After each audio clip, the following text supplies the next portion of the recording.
নমস্কার বন্ধুরা, তোমরা সবাই কেমন আছো? আশা করি সবাই অনেক ভালো আছো আর আমরাও অনেক ভালো আছি। তো এখানে দেখতে পাচ্ছি একটা কাকা হেঁটে হেঁটে যাচ্ছে। তো ওনার হাতে আছে মাটির হাঁড়ি। আর এখন তো ঠান্ডা ঠান্ডা ওয়েদার, ঠান্ডা পড়েই গেছে, শীত পড়েই গেছে। তো এই শীতে আমাদের গ্রাম অঞ্চলে না খেজুরের গাছ কাটা হয়। আর সেই খেজুরের গাছ থেকে যে রস বের হয় ওইটা আমরা জাল করে সেটাকে খেজুরের গুড় বানাই।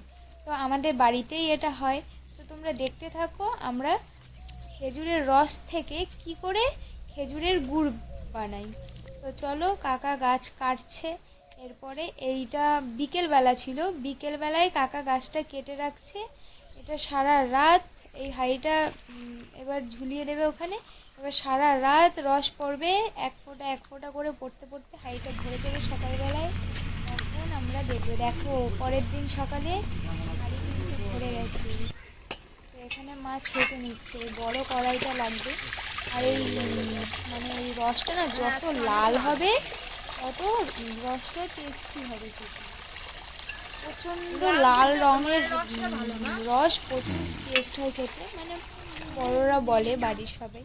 তো দেখো এই রসটাও কিন্তু অনেকটা লাল। তো এখানে আমি খেজুরের রসটা অনেক জাল করে নিয়েছি। তো দেখো প্রায় গুড় হয়ে আসছে, কতটা লাল হয়ে গেছে দেখেছো? আর তোমরাও বাড়িতে কিন্তু এভাবে ট্রাই করতে পারো। তোমাদের আশেপাশে যদি খেজুর গাছ থাকে তাহলে তোমরা এইভাবে কেটে খেজুর রস বের করে তারপরে খেজুরের গুড় বানাতে পারো। তো দেখো কীরকম ফুটছে। এখানে না অনেকটা ব্যাপার আছে।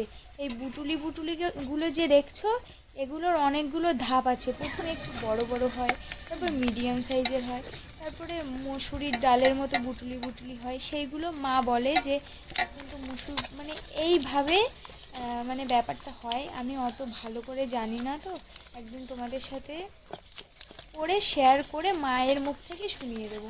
তো এইটা দিয়ে আমরা ঝোলা গুড় বানাবো না, এটা দিয়ে হবে পাটালি গুড়, যেটা আমরা অনেক দিন স্টোর করে রাখতে পারবো। এটা নষ্ট হয় না সহজে। আর ঝোলা গুড়টা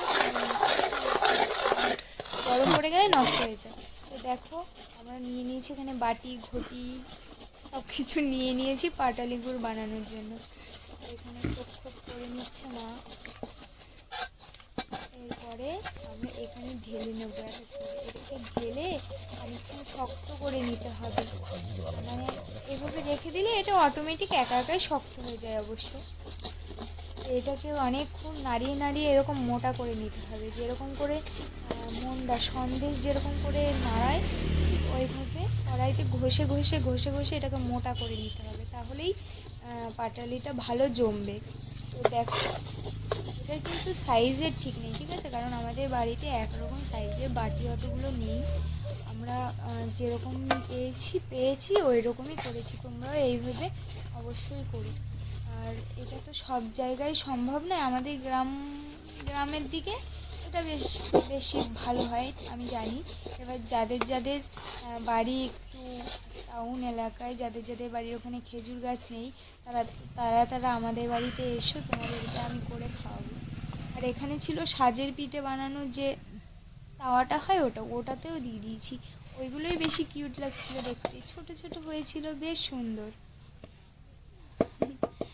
দেখো তোমরা কী করে খেজুরের গুড়টা হয়। খেজুরের গুড়টা তো না, মানে খেজুরের গুড়ের পাটালিটা। আর তোমরা কিন্তু কমেন্ট করে জানিও তোমাদের খেজুরের ঝোলা গুড়টা বেশি ভালো লাগে না পাটালি গুড়টা ভালো লাগে। আর এটা কিন্তু একদম অরিজিনাল খেজুরের গুড়, এখানে কোনো চিনি টিনি মিশানো হয়নি।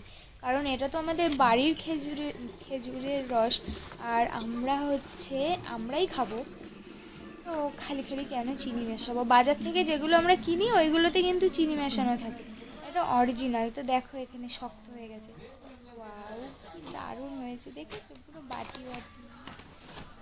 তো এই পাটালিটা আমরা অনেক দিন স্টোর করে রাখতে পারবো, অনেক দিন খেতে পারবো। তোমরাও বাড়িতে ট্রাই করো যদি তোমাদের বাড়ির আশেপাশে খেজুরের গাছ থাকে। বাজার থেকে তো অনেকেই কিনে খাও, এরকম বাড়িতে একবার করে খেয়ে দেখো তো কেমন লাগে। দেখো কি সুন্দর সাইজ হয়েছে, বড় বড়। আর এই শীত পড়ে গেছে না, এবার থেকে আমাদের বাড়িতে প্রায় পাটালি গুড় বানানো হবে, ঝোলা গুড় বানানো হবে।